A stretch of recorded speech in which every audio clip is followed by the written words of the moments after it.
الحمد لله نحمده ونستعينه ونستغفره ونعوذ بالله من شرور أنفسنا ومن سيئات أعمالنا من يهده الله فلا مضل له ومن يضلل فلا هادي له وأشهد أن لا إله إلا الله وحده لا شريك له وأشهد أن محمدا عبده ورسوله أما بعد فإن خير الحديث كتاب الله وخير الهدي هدي محمد صلى الله عليه وسلم وشر الأمور محدثاتها وكل محدثة بدعة وكل بدعة ضلالة وكل ضلالة في النار.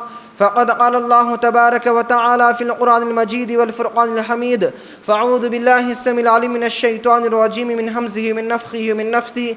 بسم الله الرحمن الرحيم. إنما يعمر مساجد الله من آمن بالله واليوم الآخر وقام الصلاة وآتى الزكاة ولم يخش إلا الله فعسى أولئك أن يكونوا من المهتدين. وقال النبي صلى الله عليه وسلم: من بنى لله مسجدا يبتغي به وجه الله بنى الله له بيتا في الجنة. رواه البخاري رواه مسلم. صدق الله المولانا العظيم وبلغنا رسوله النبي الأمين الكريم ونحن على ذلك لمن الشاهدين والشاکرین والحمد للہ رب العالمین. ہر قسم کی تعریف توصیف اس اللہ رب العزت کی لائق و زیبا ہے جس نے مجھے اور آپ کو پیدا فرمایا، اور بیش بہا درود و سلام نازل اس ذات مقدسہ مطہرہ پر جس کا نام اسم گرام میں احمد مجتبی محمد مصطفیٰ صلی اللہ علیہ وسلم ہے. اللہم صلی علی محمد وعلی آل محمد کما صلیت علی ابراہیم وعلی آل ابراہیم انک حمید مجید. اللہم بارک علی محمد وعلی آل محمد کما بارکت علی ابراہیم وعلی آل ابراہیم انک حمید مجید. عزیزان گرامی، عزیز بچوں اور نوجوان دوستوں اور خواتین اسلام، میرا موضوع پچھلے جمعہ سے انفاق فی سبیل اللہ کے تعلق سے چل رہا ہے کہ انفاق فی سبیل اللہ یعنی اللہ کی راہ میں خرچ کرنا، اپنے مال کو اللہ کی راہ میں لگانا، خرچ کرنا، اس کے کیا فوائد ہیں، کیا فضائل ہیں. میں نے پچھلے خطبہ جمعہ میں کچھ آپ کے سامنے بیان کیا. آج اسی موضوع کو آگے بڑھاتے ہیں. میرے دوست اور بھائیوں، انفاق فی سبیل اللہ یعنی اپنا مال اللہ کی راہ میں خرچ کرنا، یہ قبر کی آگ کو بجھا دیتا ہے. ہم سب کو معلوم ہے عذاب قبر ہوتا ہے، قبر کے اندر بندے کو عذاب دیا جاتا ہے. لیکن اگر کوئی بندہ اپنی زندگی میں صدقہ کرتا ہے، اللہ کی راہ میں مال خرچ کرتا ہے، تو یاد رکھیے یہی صدقہ اس کے قبر کی آگ کو بجھا دے گا. کس طریقے سے؟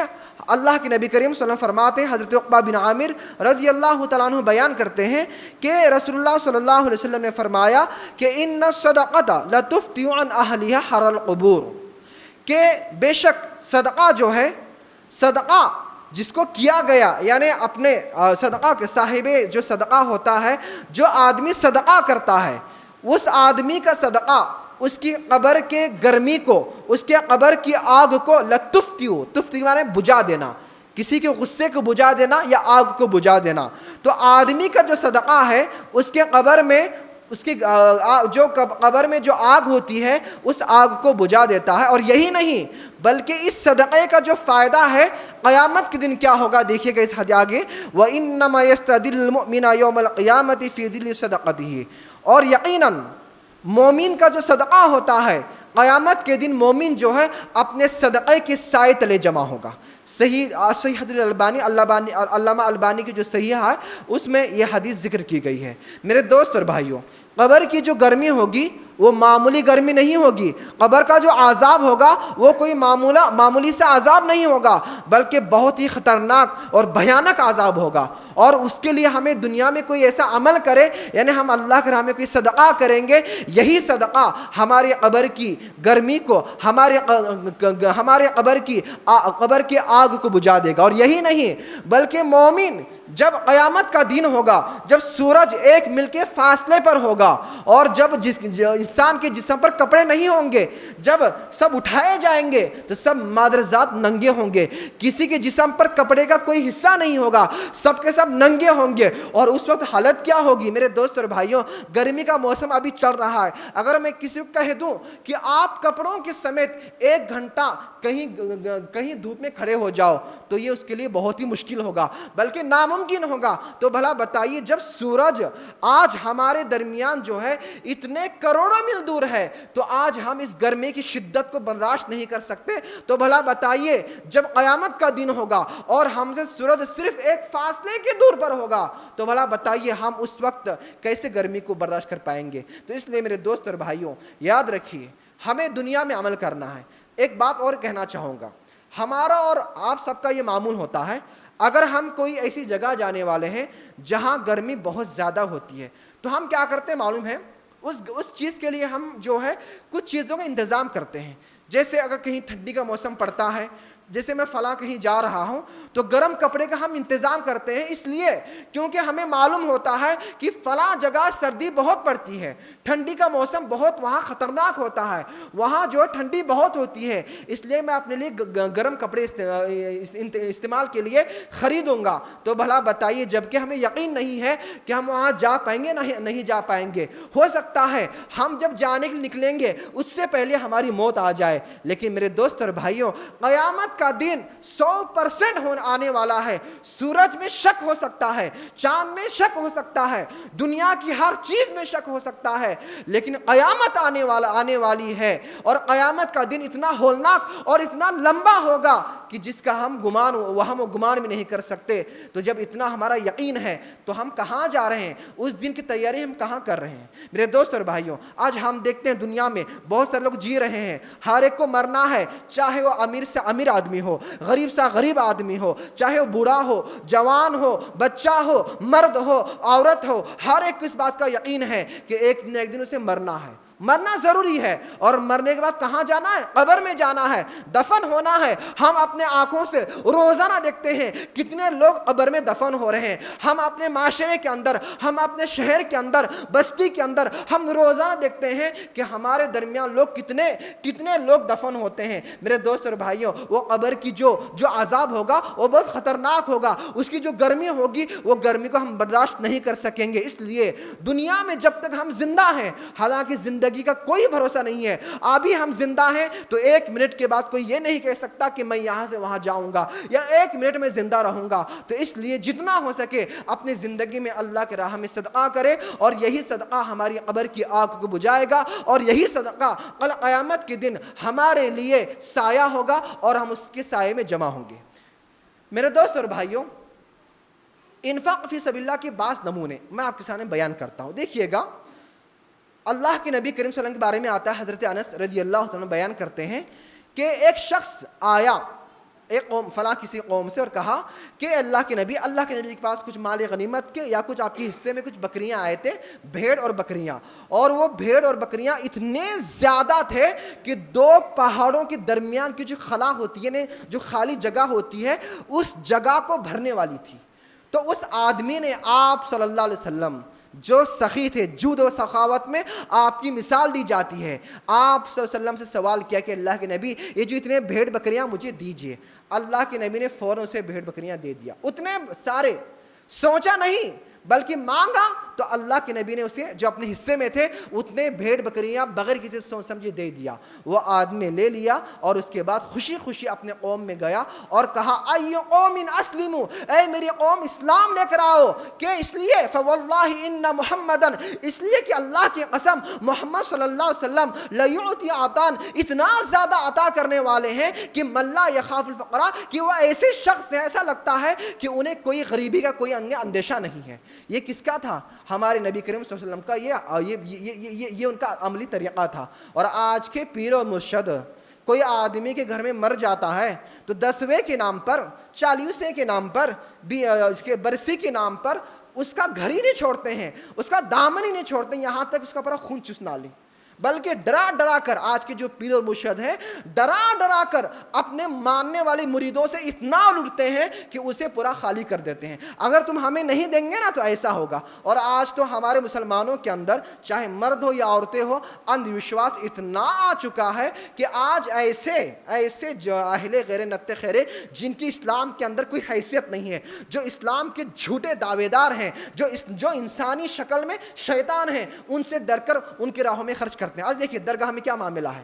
درگاہ ہے, درگاہ میں بیٹھے مجار بن کر ڈرا رہے ہیں, اگر تم یہ نہیں دو گے نا تم پر یہ آفت آئے گی, اگر تم یہ دو گے تمہاری مصیبت دور ہوگی. لیکن ہمارے محمد صلی اللہ علیہ وسلم جو تمام امت اسلامیہ کے لیے نمونہ ہے, عمدہ نمونہ ہے, وہ کسی سے لیتے نہیں تھے, بلکہ آپ سے کوئی سوال کرتا تو آپ بغیر سوچ سمجھے اپنے حصے میں جو مال آیا ہے وہ مال بھی بغیر سوچ سمجھے کیا کرتے, خرچ کر دیتے.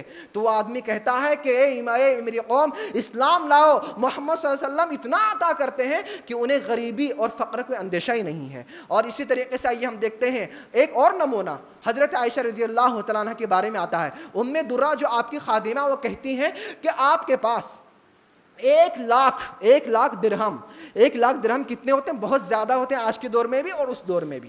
1,00,000 درہم بھیجے گئے اور میں لے کر آپ کی خدمت میں پہنچ گئی. اور اس کے بعد حضرت عائشہ رضی اللہ تعالیٰ نے کیا 1,00,000 درہم لے کر اپنے پاس نہیں رکھا, بلکہ صبح سے لے کر شام تک پورے لوگوں میں, غریبوں میں, مساکینوں میں خرچ کیا, اور یہاں تک ایک درہم بھی بچ نہیں گیا. تمام درہم ختم ہو گئے. عطا پتہ نہیں ہے کہ خود روزے سے ہیں اور افطاری کا وقت ہو رہا ہے اور افطاری کے لیے کچھ کھانے کی ضرورت رہتی ہے, اپنی کوئی فکر نہیں ہے. جب پورا خرچ ہو جاتا ہے تو حضرت عائشہ سے وہ خادمہ کہتی ہے, اے عائشہ رضی اللہ تعالیٰ عنہا, 1 درہم اپنے پاس رکھ لیتی تو اس درہم سے آپ گوشت خرید کر افطار کر لیتی. حضرت عائشہ کیا کہتی معلوم ہے, پہلے بتانے کی بات تھی, مجھے تو یاد ہی نہیں تھا. اگر ہمارے پاس ایسا آ جائے تو ہم پہلے کیا سوچتے ہیں, گھر بنانا ہے, پہلے ہم ہمارے بارے میں سوچتے ہیں. لیکن قربان جائیے محمد صلی اللہ علیہ وسلم پر, قربان جائیے آپ کے زوج محترمہ پر, وہ کبھی اپنا نہیں سوچ رہی. یاد نہیں ہے کہ مجھے شام کو افطار کرنا ہے, مجھے اس کی تیاری کرنا ہے, کوئی فکر نہیں ہے, بلکہ اللہ کی راہ میں 1,00,000 درہم میں کب خرچ کروں, کیسے خرچ کروں, یہ تھی زوج محترمہ کا یہ حال تھا. اور آج ہمارا حال کیا ہے, اور آج ہمارے مرشدوں اور باباؤں اور پیروں کا کیا حال ہے کہ کس طریقے سے اپنے امتوں کو اپنے ماننے والوں سے وہ کس طریقے سے نوچتے ہیں. اس طریقے سے میرے دوست اور بھائیوں, آئیے ہم آگے چلتے ہیں. حالانکہ آج مجھے بہت بیان کرنا وقت کافی کم ہے. میرے دوست اور بھائیوں, ہم اللہ کی راہ میں کیسے خرچ کریں, یعنی انفاق فی سبیل اللہ کے مختلف اقسام ہیں. ایسے کچھ قسمیں ہیں, ایسے کچھ چیزیں ہیں جہاں پر ہم اللہ کی راہ میں مال خرچ کر کے اپنے آپ کو جنت کا مستحق بنا سکتے ہیں, اپنے آپ کو نیکوکاروں میں جمع کر سکتے ہیں. آئیے دیکھتے ہیں. نمبر 1, تعمیر مساجد. مساجدوں کو تعمیر کرنا اور اس کو آباد کرنا, صرف تعمیر نہیں کرنا, یاد رکھیے تعمیر کرنا آج کے اس دور میں, زمانے میں بہت آسان ہو گیا ہے. آج دیکھیے یہاں مسجد ہے تو 100-200 میٹر پہ دوسری مسجد تعمیر ہو جائے گی. لیکن مسجدوں کا حال کیا ہے, ایک صف بھی ہونا مشکل ہوتا ہے, فجر میں تو 2-4 لوگوں کا ہونا مشکل ہوتا ہے.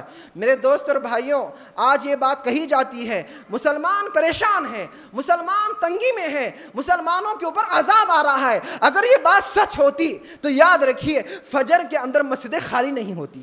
آج ہمارا حال کیا ہے, مسلمان جو ہے ان کے اوپر دنیائی عذاب آ رہا ہے, کبھی حجاب کے معاملے میں, تو کبھی بابری مسجد کے معاملے میں, کبھی اس معاملے میں, کبھی طلاق ثلاثہ کے معاملے میں, تو کبھی شریعت اسلامیہ کی کسی معاملے میں اٹھایا جاتا ہے. لیکن مسلمانوں کا یہ حال ہے کہ مسلمان اپنے گھروں کے اندر چین کی نیند سوتے ہیں اور فجر میں مسجدیں پورے خالی ہیں. اور یہ مسلمانوں کا حال ہے. کون کہتا ہے کہ مسلمان پریشان حال ہیں, کون کہتا ہے کہ مسلمان مشکل میں ہیں, کون کہتا ہے؟ اگر واقعی مسلمان پریشان حال ہوتے, اگر واقعی مسلمان مشکل کی حالت میں ہوتے تو آج فجر کی نماز میں مسجدیں اسے خالی نہیں ہوتے.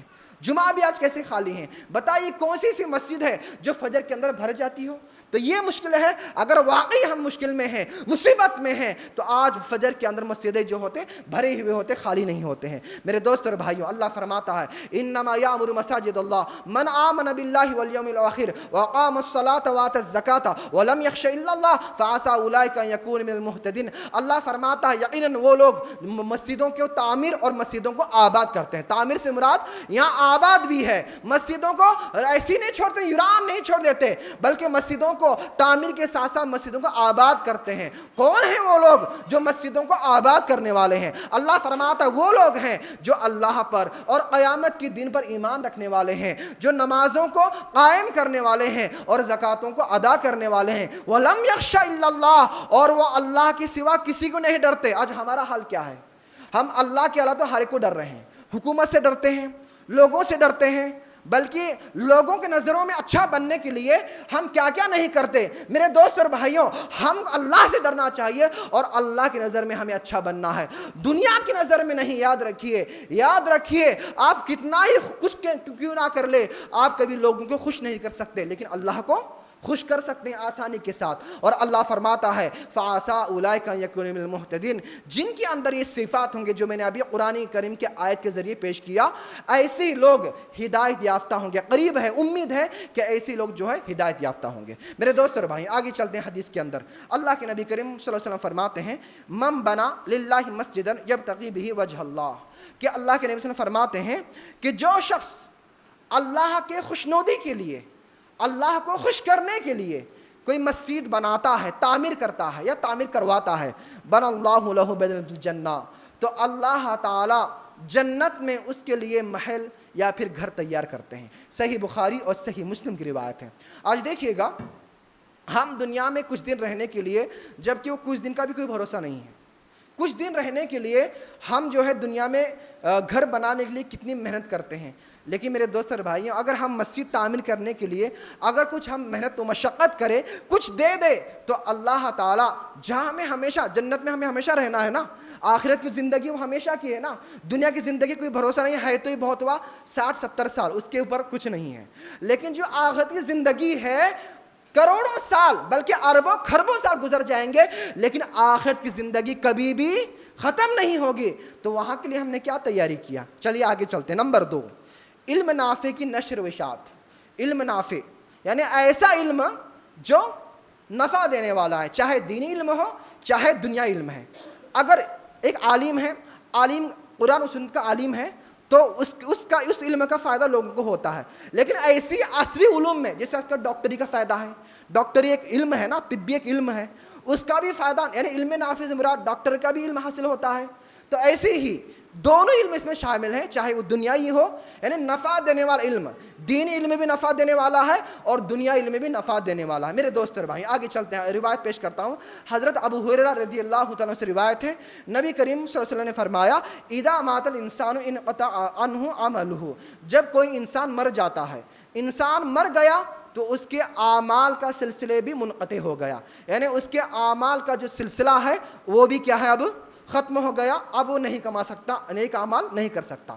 الا من ثلاث, مگر 3 چیزیں ایسے ہیں کہ آدمی کے مرنے کے بعد بھی اس کا اجر و ثواب اس کو کیا ہوتا ہے, ملتا ہے. آئیے کیا ہے دیکھتے ہیں.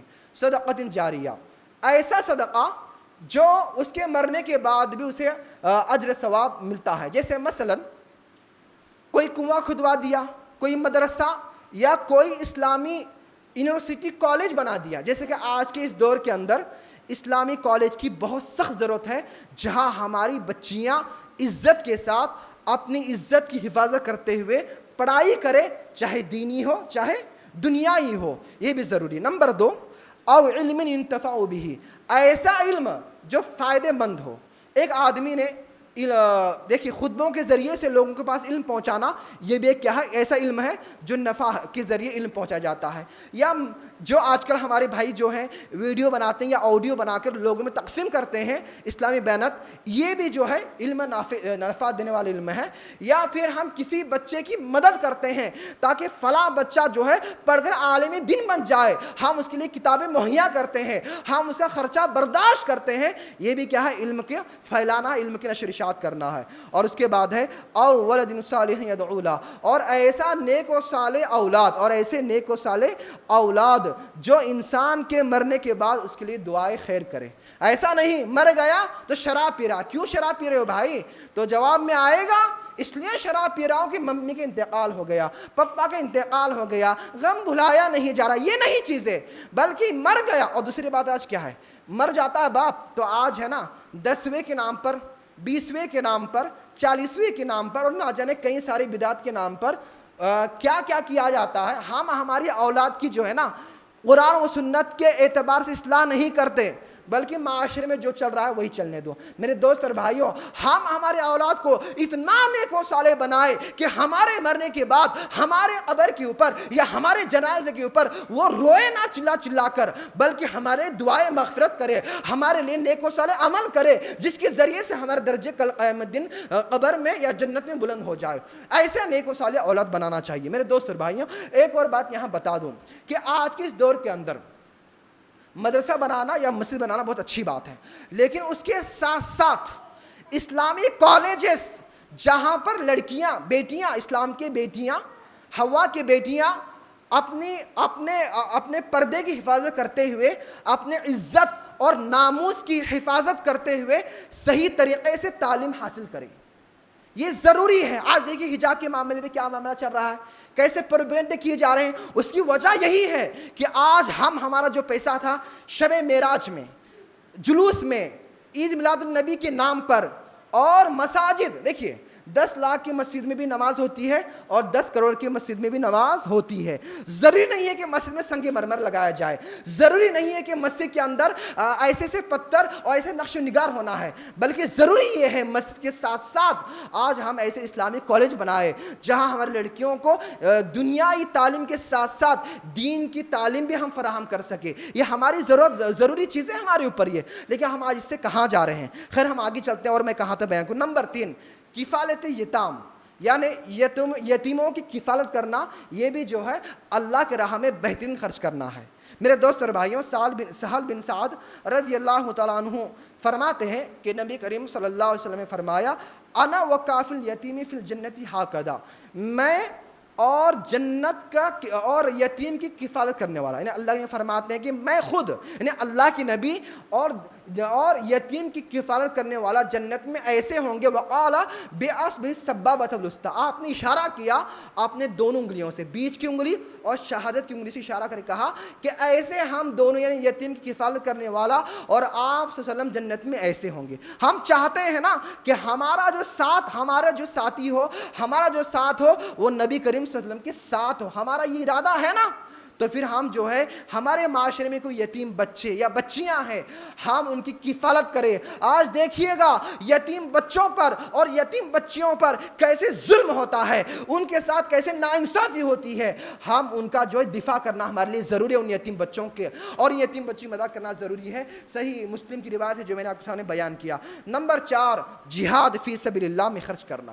ایک آدمی ہے جو اپنے بھائی کو جہاد میں بھیجتا ہے، اس کے پاس خرچہ نہیں ہے جہاد کا، تو ایک بندہ جو ہے، دوسرا بندہ اس کے لیے جہاد کا سامان مہیا کرتا ہے۔ اس کی مثال کیا ہے، آئیے دیکھتے ہیں۔ نبی کریم زید بن خالد الجہنی رضی اللہ تعالیٰ عنہ فرماتے ہیں کہ نبی کریم صلی اللہ علیہ وسلم نے ارشاد فرمایا، من جہز غازیا فی سبیل اللہ فقد غزا، کوئی آدمی کسی دوسرے آدمی کو مجاہد بنا کر، یعنی اس کے لیے جہاد کا سامان مہیا کر کے اسے جہاد میں بھیج دیتا ہے، تو گویا یہ اللہ کے راہ میں لڑ رہا ہے۔ یعنی مجاہد کسی اور کو بنایا، لیکن اس کو بھی جتنا ثواب اس کو ملے گا جہاد میں لڑنے سے، اس کو بھی اتنا ثواب ملے گا۔ اور یہی نہیں بلکہ حدیث میں آگے آتا ہے، ومن خلف غازیا فی اہلی بخیر، اگر کوئی آدمی، اگر کسی کا بھائی جہاد میں جاتا ہے اور وہ آدمی اس کے اہل و عیال میں رہ کر، اس کے گھر میں رہ کر خیر کے ساتھ ان کی رکھوالی کرتا ہے، کس کی؟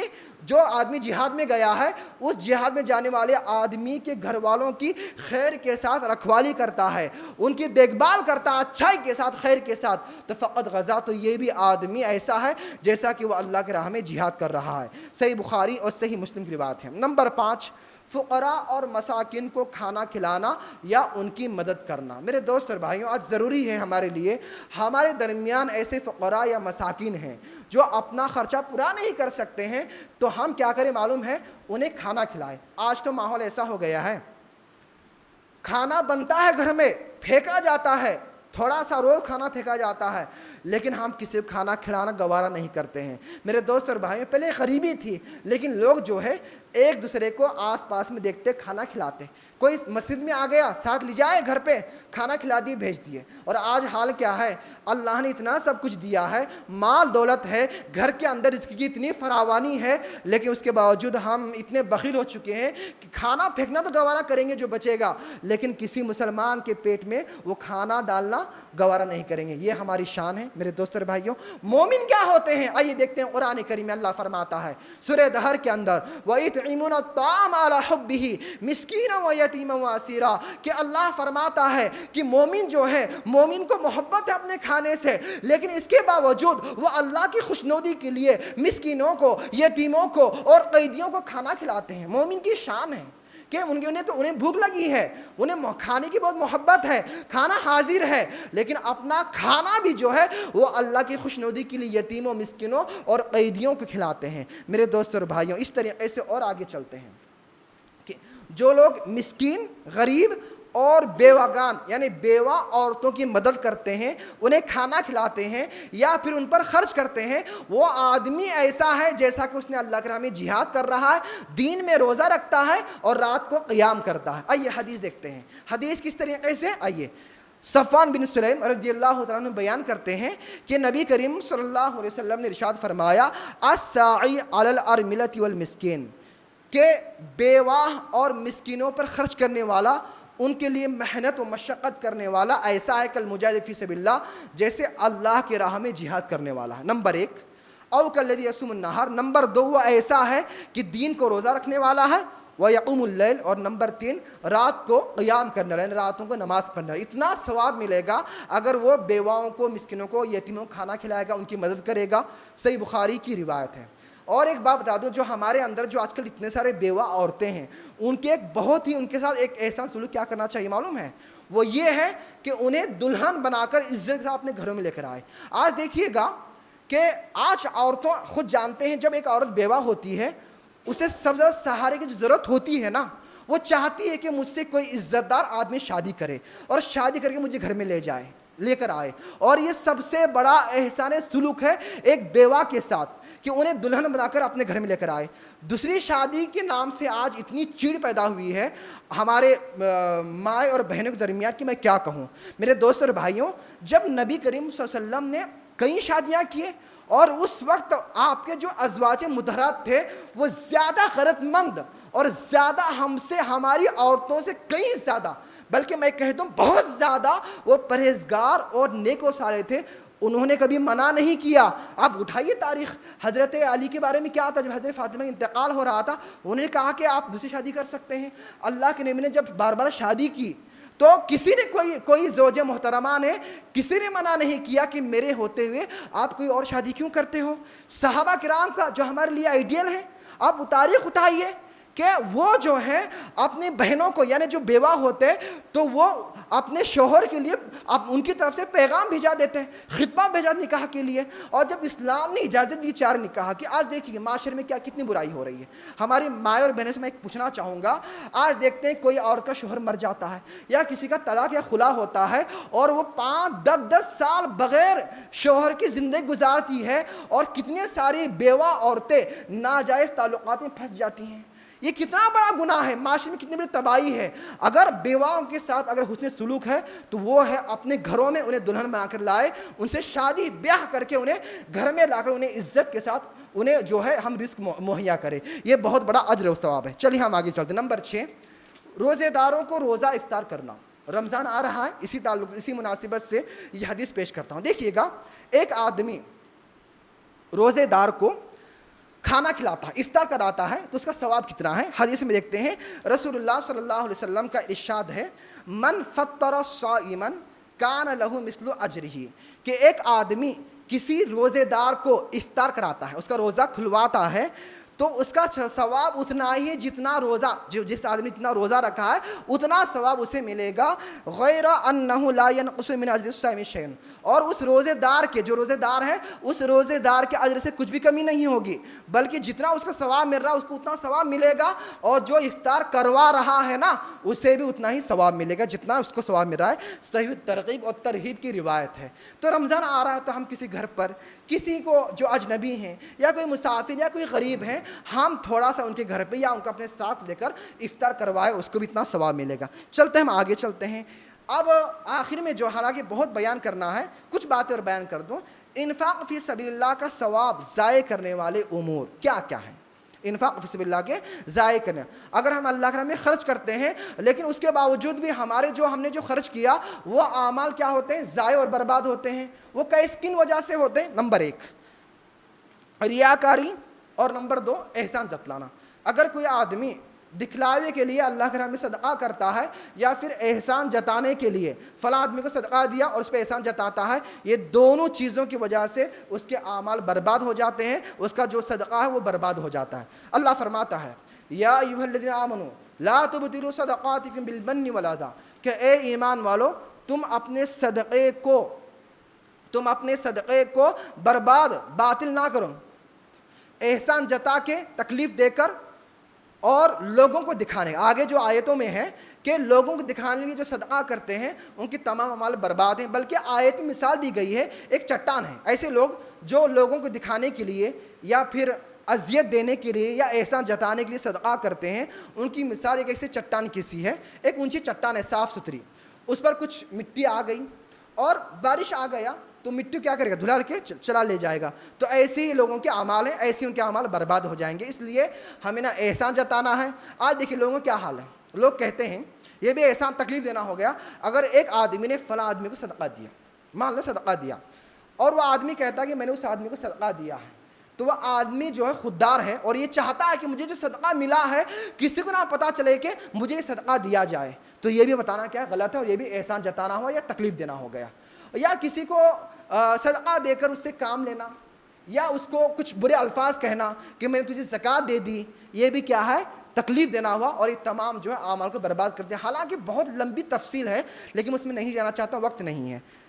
نمبر 3 گھٹیا چیز کا صدقہ کرنا، گھٹیا چیز کا صدقہ نہیں کرنا چاہیے۔ اللہ فرماتا ہے یا ایھا الذین آمنوا انفقوا من طیبات ما کسبتم ومما اخرجنا لکم من الارض ولا تیمنوا الخبیث منه تنفقون ولستم بآخذہ الا ان تغمضوا فیہ۔ اللہ فرماتا ہے اے ایمان والو، ہم تمہارے لیے، تم جو ہے پاکیزہ مال کماتے ہو اور اللہ تعالیٰ تمہارے لیے زمین سے پاکیزہ چیزیں نکال کر تمہیں دیتا ہے، تو تم جو ہے اللہ کے راہ میں گھٹیا اور خبیث یعنی بری چیز خرچ نہ کرو۔ کیا تم یہ پسند کرو گے کہ تمہیں کوئی بری چیز دے، گھٹیا چیز دو؟ کیا تم لینا پسند کرو گے؟ نہیں کرو گے پسند، تم اپنے آنکھ بند کر لو گے اور اس چیز کو نہیں لو گے۔ تو جان لو کہ اللہ تعالیٰ بے پرواہ اور وسعت والا ہے۔ آگے چلتے ہیں۔ نمبر 4 صدقہ واپس کرنا۔ کسی کو زکوٰۃ دے کے یا کسی کو صدقہ دے کے یا کسی کو ہدیہ یا عطیہ دے کر صدقہ واپس لینا، یہ بہت بری بات ہے۔ حدیث میں آتا ہے، حضرت ابو ہریرہ رضی اللہ تعالیٰ عنہ سے روایت ہے، نبی کریم صلی اللہ علیہ وسلم نے فرمایا ان مثل الذی یعود فی عطیتہ، کہ کمثل الکلب اکل حتی اذا شبع قاس ماد فی عیہ، کہ اللہ کے نبی فرماتے ہیں کہ جو آدمی کسی کو صدقہ یا عطیہ دے کر اسے واپس لیتا ہے، اس کی مثال اس کتے کی سی ہے جو کتا خوب سیر ہو کے کھاتا ہے، پھر الٹی کرتا ہے، قے کرتا ہے، اور اس قے کرنے کے بعد وہ کتا پھر سے اس قے کو واپس اپنے اندر کھا لیتا ہے۔ کتا ایسا کرتا ہے نا، کتا قے کر لیتا ہے پھر کھا لیتا ہے۔ تو ایسی جو صدقہ کرے گا اور صدقہ کر کے اس صدقے کو واپس لے گا تو اس کی مثال میں ایسے کتے کی سے، اس لیے صدقہ واپس لینے سے بچنا چاہیے۔ میرے دوست اور بھائیو، تھوڑا سا زکوٰۃ کے بارے میں آپ لوگوں سے ہم کچھ بیان کر دوں۔ دیکھیے زکوٰۃ دینا یہ ہر ایک کے اوپر فرض ہے۔ زکوٰۃ کی تعریف یہ ہے لغوی طور پر کہ زکوٰۃ کا معنی ہوتا ہے مال کا بڑھنا، برکت کا ہونا، یا مال کا پاک ہو جانا، مال کا بڑھ جانا۔ اور شرعی جو معنی ہے زکوٰۃ کا وہ یہ ہے کہ مخصوص مال کا مخصوص وقت میں فرض ہونا جو مخصوص لوگوں میں تقسیم کیا جاتا ہے، زکوٰۃ یہ ہے۔ اور اسی طریقے سے زکوٰۃ جو ہے یہ مال کا میل کچل ہے، زکوٰۃ ادا کرنے کے بعد بقیہ ماندہ جو مال ہے وہ پاک و صاف ہو جاتا ہے۔ اور زکوٰۃ کی اہمیت، خیر اب وقت تو نہیں کہ میں بیان کروں، انشاءاللہ اگلے خطبے جمعہ میں اس پر اور مزید باتیں بیان کرنے کی کوشش کروں گا۔ اللہ رب العزت سے دعا ہے کہ اللہ رب العالمین ہم تمام مومنوں کو انفاق فی سبیل اللہ کی صحیح طریقے سے توفیق عطا فرمائیں، اور اللہ سے یہ بھی دعا ہے کہ اللہ تعالی ہم تمام مسلمانوں کو نیک و صالح کام کرنے کی توفیق عطا فرمائے۔ اللہ نے جو ہمیں اب رمضان عطا کرنے والا ہے، ہم تمام جو حاضر مجلس ہیں، اللہ تعالی ہم تمام لوگوں کو رمضان عطا کرے، اور اس رمضان میں ہم تمام کو اللہ تعالی اللہ کی صحیح طریقے سے عبادت کی توفیق عطا فرمائے، اور اللہ تعالی ہمارے اعمال کو قبول فرما کر ہمیں اس کا اچھا صلہ اور بدلہ عطا فرمائے۔ آمین رب العالمین۔ وما علینا الا البلاغ المبین ونفعنا وإياكم بالآیات والذکر الحکیم انہ تعالی جواد کریم ملک بر رؤوف رب حلیم۔